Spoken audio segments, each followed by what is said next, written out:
الحمد لله نحمده سبحانه أن هدانا للإسلام وجعلنا بفضله ورحمته من أمة خير الأنام، وأشهد أن لا إله إلا الله وحده لا شريك له الملك العلام، وأشهد أن سيدنا ونبينا محمدًا عبده ورسوله خير من صلى وصام وقام، صلوات الله وسلامه عليه وعلى سائر الأنبياء وآل كل منهم وصحابتهم أجمعين. أما بعد، فأعوذ بالله من الشيطان الرجيم. بسم الله الرحمن الرحيم. وما هذه الحياة الدنيا إلا لعب ولهو، وللدار الآخرة خير للذين يتقون، أفلا تعقلون. وقال ربنا جل جلاله: فما أوتيتم من شيء فمتاع الحياة الدنيا وزينتها، وما عند الله خير وأبقى، أفلا تعقلون. وفي حديث عن النبي صلى الله عليه وسلم يقول النبي صلى الله عليه وآله وسلم: من أحب أن يزحزح عن النار ويدخل الجنة فلتأته منيته وهو يؤمن بالله واليوم الآخر، وليأتي إلى الناس الذي يحب أن يؤتى إليه، أو كما قال عليه الصلاة والسلام: أما بعد، عباد الله، أوصيكم ونفسي بتقوى الله وطاعته. وفي هذا الحديث جمع النبي صلى الله عليه وسلم وقد أوتي جوامع الكلم ما فيه خير وصلاح هذا الإنسان، فإنه ما من أحد يؤمن بالله ويؤمن بالآخرة إلا ويحب أن يزحزح، أن يبعد عن النار ويدخل الجنة. فمن أحب ذلك فعليه أن يتخذ هذا الطريق. أما الأول فلتأته منيته، يأته أجله، يأتيه الموت وهو يؤمن بالله واليوم الآخر، وهو في حال الإيمان بالله وباليوم الآخر. هذه علاقته بينه وبين ربه. أما علاقته بينه وبين الخلق وليأتي إلى الناس الذي يحب أن يؤتى إليه.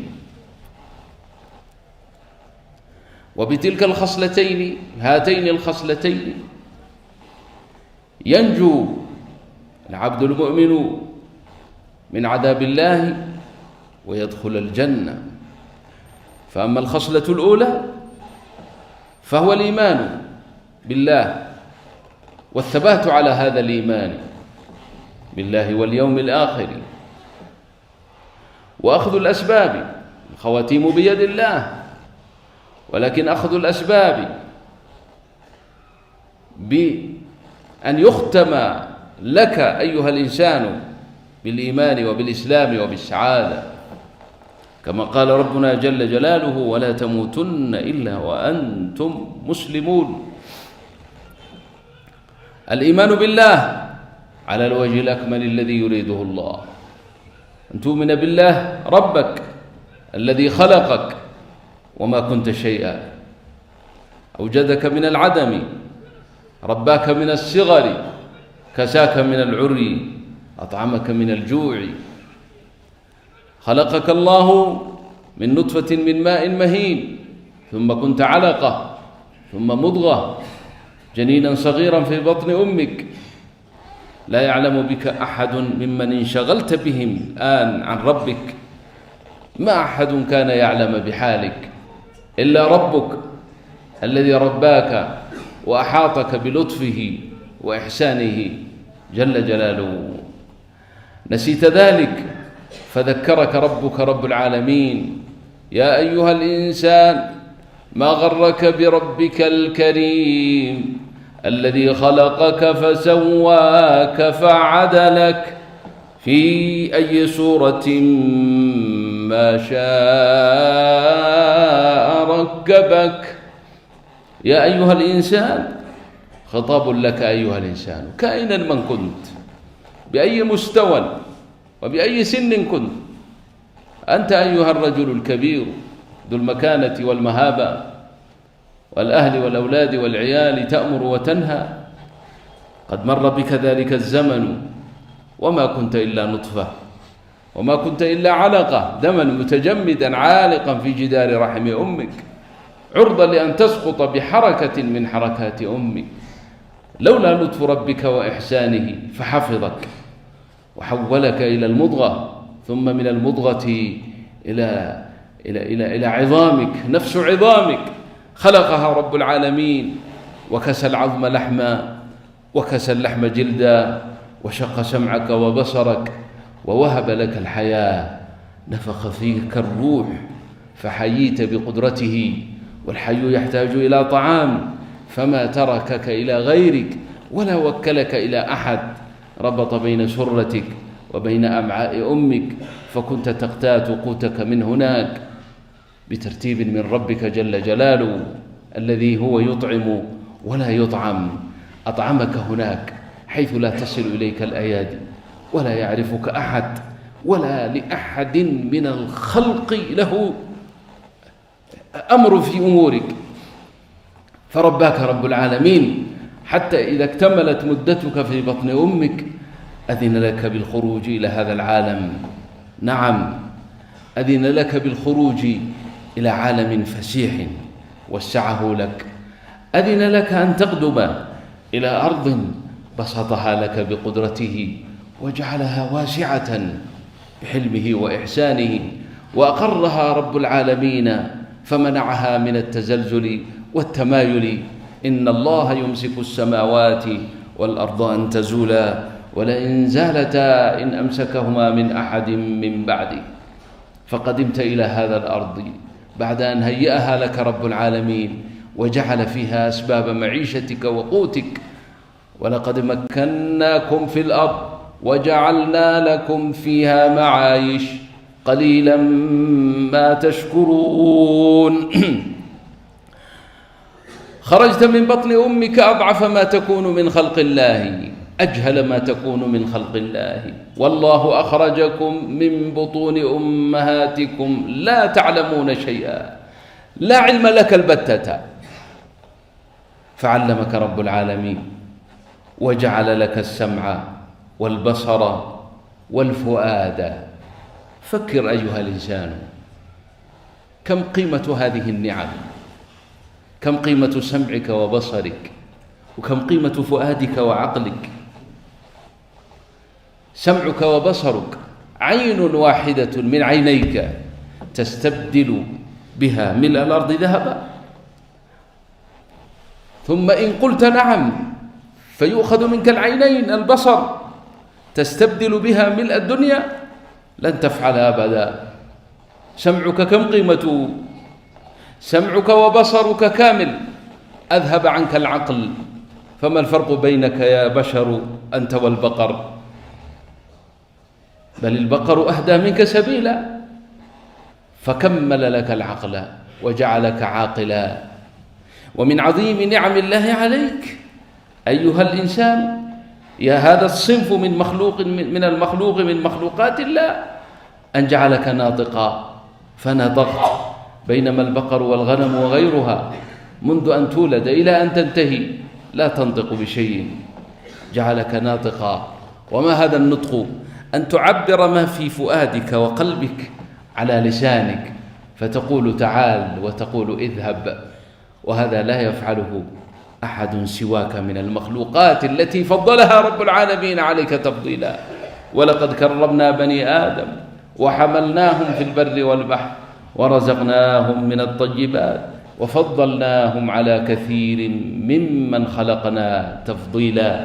تأمل وتوقف عند قوله وفضلناهم على كثير ممن خلقنا تفضيلا. الله أكبر، كأن الله يخبرك أيها البشر، أنت والبقر كلاكما سوى من حيث الصلة بالله، من الصلة بالله من حيث القرابة. الله لا قرابة له، الله لا والد له، الله لا مولود له. إذن أنت والبقر والغنم كلكم سواء من هذه الناحية، فكلهم مخلوقات من مخلوقات الله. فانظر إلى تفضيل الله لك على هذه المخلوقات منة منه وكرما وإحسانا، لا استحقاقا ولا سؤالا ولا طلبا. نعم، ذلك رب العالمين هيأ لك هذا الكون. خرجت من بطن أمك، طعام أهل بيتك في ذاك اليوم لا يصلح لك، لا تأكل اللحم والخبز والطماطم والخيار، فطعام الكبار ليس بصالح لك، فأجرى لك من ثدي أمك لبنا من صنعه لا إله إلا هو، وعلمك كيفية الرضاعة، والخلق كلهم لا يستطيعون أن يعلموك ولا أن يفهموك. ذلك ربك الذي يجب أن تؤمن به وحده لا شريك له، لا تشرك به شيئا، تؤمن به وتتيقن عليه، وتعلم أنه كما تولى أمرك وأنت جنين في بطن أمك، تولى أمرك يوم خروجك من بطن أمك، أجرى لك اللبن من ثدي أمك بقدرته وحوله لا إله إلا هو، كما تولى أمرك وأنت هكذا ضعيف، فهو المتولي لأمرك في حياتك كلها. نعم، الذي يطعمك هو الله، والذي يسقيك هو الله، والذي يعيشك بقدرته سبحانه وتعالى هو الله لا إله إلا هو. فتؤمن به وتتيقن عليه وتتوكل عليه. نعم، لينقطع من قلبك ما سوى الله، فما سوى الله ليس بنافع لك، ليس بضار لك، لا يقدم لك ولا يؤخر لك. هو تولى أمرك، هو قاضي الحاجات، هو مجيب الدعوات. فتضرع إلى الله، فأيما حاجة لك وأيما مصيبة أصابتك الجأ إلى الله قبل أن تتفكر في مخلوق، فهو الذي يقضي حوائجك. تعرف إليك رب العالمين وهو غني عنك، فقال جل جلاله: أمن يجيب المضطر إذا دعاه ويكشف السوء ويجعلكم خلفاء الأرض. يتعرف إليك ربك أنه هو الذي يجيب المضطر، فلم تضطر إلى غيره؟ هو يجيب المضطر إذا دعاه ويكشف السوء. علمك كيف استجاب دعاء من كان قبلك من الأنبياء والصالحين، علمك كيفية دعائهم حتى تعلم يقينا أنه هو الله ربك قاضي حوائجك، معطيك كل شيء. ألم تسمع إليه سبحانه وتعالى وهو يفصل لك دعوة نبي الله زكريا عليه السلام، دعوة عبده زكريا، بل رحمته له، إذ قال ربنا: ذكر رحمة ربك عبده زكريا، ففصل كيف دعا وكيف تبتل وكيف انقطع إلى الله وكيف انقطع رجاؤه مما سوى الله وكيف سأل الله سؤالا هو في نظر الناس مستحيل، أمر غاية في الاستحالة أن يكون. شيبة كبير السن بلغ من الكبر عتيا، وامرأته مع ذلك عاقر لا تلد، ومع ذلك سأل الله أن يرزقه بالمولود. وبين الله تبارك وتعالى لنا كيفية دعائه حتى يعلمنا كيف نتبتل إليه وكيف ندعوه. إذ نادى ربه نداء خفيا قال: رب إني وهن العظم مني واشتعل الرأس شيبا ولم أكن بدعائك رب شقيا وإني خفت الموالي من ورائي وكانت امرأتي عاقرا فهب لي من لدنك وليا يرثني ويرث من آل يعقوب واجعله رب رضيا. جاء الجواب: يا زكريا إنا نبشرك بغلام اسمه يحيى لم نجعل له من قبل سميا. وهؤلاء تتساءل ويتساءل الإنسان: هل الله كان في حاجة من زكريا عليه السلام أن يبين له حاله، أن يقول له وهن العظم مني؟ الله أعلم به من حالي. واشتعل الرأس شيبا، هذا هو تعليم لك كيفية الدعاء والتبتل والانقطاع إلى الله. تقف بين يدي الله في ظلمة الليل فتشكي إليه، تبين له حالك، مرادك، وأنه وصل بك الأمر كذا وكذا. قل لربك تفاصيل أمرك وانتظر جوابه، يجيبك نعم ويقضي حاجتك. وها هنا لك فائدتان، أولها أعظم من الثانية، ألا وهو ارتفاع يقيني. قضى الله حاجتك فارتفع يقينك وتعلقت بربك وعرفت العنوان فلا تخطئه بعد ذلك. الأمر الآخر قضيت حاجتك. فالإيمان بالله والإيمان باليوم الآخر واليقين على أن ما أمامك دار عظيم فيها الجنة وفيها النار، ثم أن تأتي إلى الناس ما تحب أن تؤتى إليه. أقول قولي هذا وأستغفر الله لي ولكم فاستغفروه إنه هو الغفور الرحيم.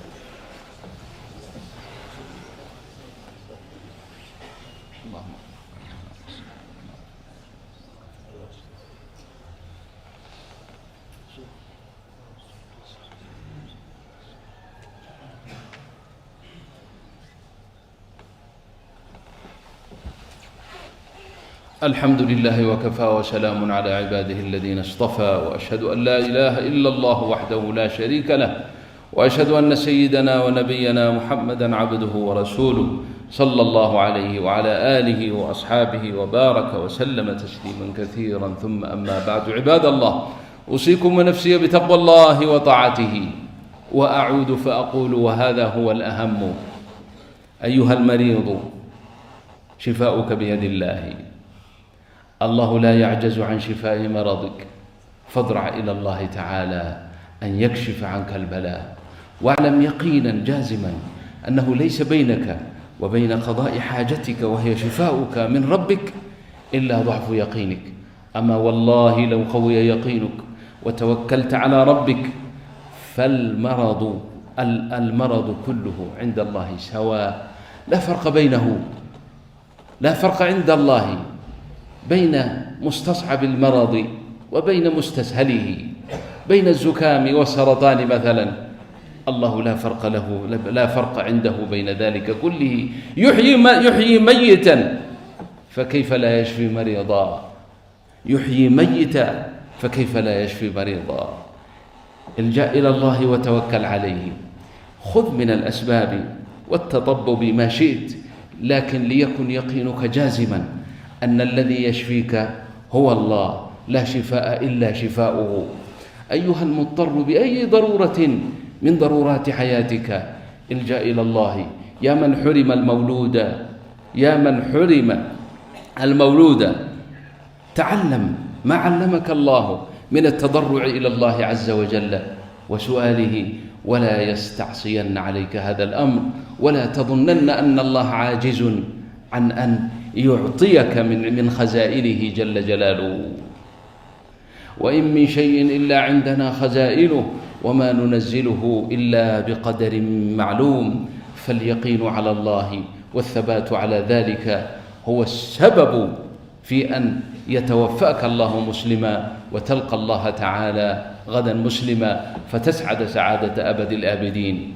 وأقول أيها الإخوة الكرام، الجملة الثانية من الحديث: وليأتي إلى الناس الذي يحب أن يؤتى إليه به سلامة دينك وسلامة عملك الذي تعمله في الليل والنهار من صلاة وصيام وزكاة وطاعة لله لن يسلم لك ولن يصل إليك نفعه يوم القيامة إلا إذا أديت حقوق خلق الله. إيت إلى الناس ما تحب أن تؤتى إليه. إنك تحب أن يؤتى إليك بالاحترام والإكرام، فأكرم الناس واحترمهم. إنك تحب إن غبت عنهم أن يحفظوا غيبتك فلا يذكروك بسوء، فافعل كذلك بالآخرين. تحب أن توصل فأوصل الناس، تحب أن تكرم فأكرم الناس، تحب أن لا يساء إليك وأن لا يشار إليك بالعيب، فافعل كذلك. إيت إلى الناس الذي تحب أن تؤتى إليه، وبهذا تصل إلى حسن الأخلاق الذي به كمال إيمانك. وكما قال النبي صلى الله عليه وسلم: ما من شيء أثقل في ميزان العبد يوم القيامة من حسن خلقه، أو كما قال عليه الصلاة والسلام. وفي الحديث أيضا: إن المؤمن ليدرك بحسن خلقه درجة الصائم القائم.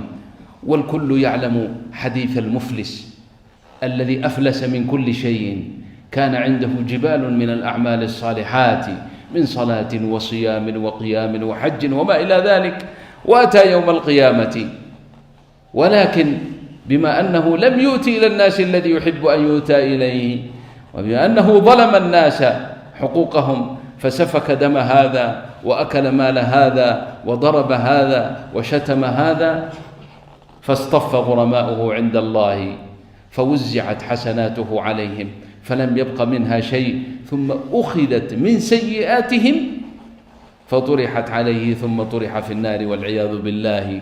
ذلك المفلس الذي أتى، والمفهوم في الحديث من يأتي يوم القيامة بصلاة وصيام أنه قد أتى بها، يعني استكمل شروط الإتيان بها عند الله، وكانت كفيلة بنجاحه وجوازه من النار ودخوله الجنة. ولكنه لأنه ظلم الناس ذهبت هذه الأعمال الصالحة هباء، بل ذهبت إلى غيره وأخذ هو سيئات غيره فدخل بها نار جهنم. أقول أيها الإخوة الكرام في الختام: في جوامع كلم النبي صلى الله عليه وسلم ما جمع لك ما جمع النبي صلى الله عليه وسلم لك ما يسلم به دينك وتتحسن به صلتك بالله وصلتك بخلق الله.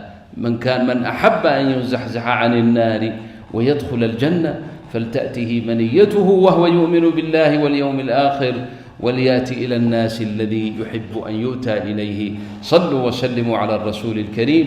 إن الله وملائكته يصلون على النبي يا أيها الذين آمنوا صلوا عليه وسلموا تسليما. اللهم صل وسلم وبارك على عبدك ورسولك محمد وعلى آله وأصحابه، وارض اللهم عن السادة الخلفاء ساداتنا أبي بكر وعمر وعثمان وعلي، وارض اللهم عن أزواجه الطاهرات أمهات المؤمنين، وعن آل بيت نبينا الطيبين الطاهرين، وعن المهاجرين والأنصار ومن تبعهم بإحسان إلى يوم الدين، وعنا معهم بمنك وكرمك ورحمتك يا أرحم الراحمين. اللهم أعز الإسلام والمسلمين وأذل الشرك والمشركين ودمر أعداء الدين يا رب العالمين. اللهم اغفر لنا ولوالدينا وارحمهم كما ربونا صغارا، وأصلح لنا في ذرياتنا وتب علينا إنك أنت التواب الرحيم. اللهم اشف كل مريض منا ومريضة، اللهم اشف كل مريض منا ومريضة، اللهم اشف مرضى المسلمين، عاف المبتلين، اكشف الضر عن المكروبين، ارحم أموات المسلمين، وارحم أهل القبور من إخواننا المسلمين، ولا تفتنا بعدهم يا رب العالمين. رب اغفر وارحم وأنت خير الراحمين. عباد الله، إن الله يأمر بالعدل والإحسان وإيتاء ذي القربى وينهى عن الفحشاء والمنكر والبغي يعظكم لعلكم تذكرون. وأقيموا الصلاة.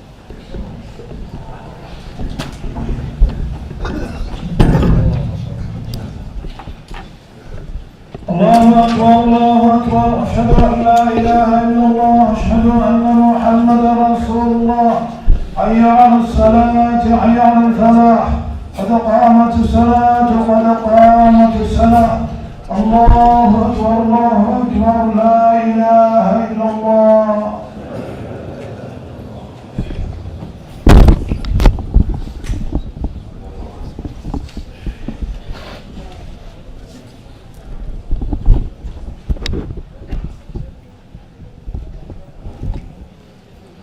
استووا اعتدلوا تقاربوا تراصوا.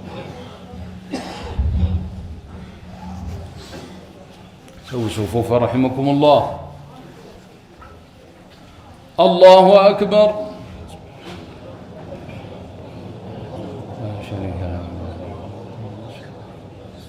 بسم الله الرحمن الرحيم.